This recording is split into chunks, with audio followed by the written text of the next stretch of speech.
ఈ సమస్య ఉంటే మాత్రం పిల్లలు సరిగ్గా ఆహారం తీసుకోరండి. ఎప్పుడూ కడుపు నొప్పి అంటూ ఉంటారు. తిన్న ఆహారం సరిగ్గా జీర్ణం కాక మోషన్‌కి వెళ్ళటానికి కూడా ఇబ్బంది పడుతూ ఉంటారు. అసలు దేని గురించి మాట్లాడుతున్నాం మనం? నమస్తే అండి. నేను మీ డాక్టర్ ఎల్చూరి రాజారంజిత్.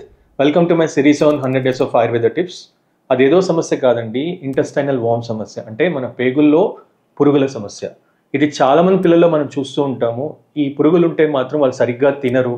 అలాగే ఎప్పుడు కడుపు నొప్పి అంటూ ఉంటారు. మోషన్‌కి వెళ్ళటానికి కూడా ఇబ్బంది పడుతూ ఉంటారు. వీళ్ళకి ఒక సులువైన ఆహార కనుక నేను చెప్తున్నాను, జాగ్రత్తగా రాసుకోండి.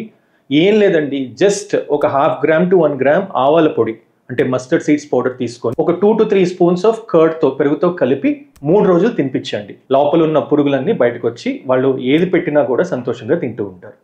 దీంతో పాటు పెద్దవాళ్ళలో ఇలాంటి ప్రాబ్లం ఉంటే మాత్రం మన సిద్ధ నాగార్జున ఆయుర్వేద ఫార్మసీలో విడంగాది చూర్ణం అని ఉంటుంది. అది తెచ్చుకొని ప్రతిరోజు ఒక వారం రోజుల పాటు ఒక 0.5 గ్రామ్ to 1 గ్రామ్ పొడి ఒక అరకప్పు గంజితో కలుపుకొని తీసుకుంటూ ఉంటే క్రమేణా ఈ పురుగులు పడిపోతాయండి. అలాగే ముఖ్య గమనిక, ఈ పిల్లలకి ఏదైతే ఈ ఆవాల పొడి అలాగే పెరుగుతో తీసుకోమని చెప్పానో అది 5 ఏళ్ల పైబడిన పిల్లల నుంచి మీరు ఇవ్వచ్చండి. ఈ సమస్యతో బాధపడుతున్న వాళ్ళందరికీ ఈ వీడియోని షేర్ చేసేయండి. అలాగే బయోలో నా వాట్సాప్ నెంబర్ ఉంది. మీకు ఏ డౌట్స్ ఉన్నా నాకు మెసేజ్ చేసేయండి. మన పేజ్ని ఫాలో అయిపోండి. Thank you. నమస్తే.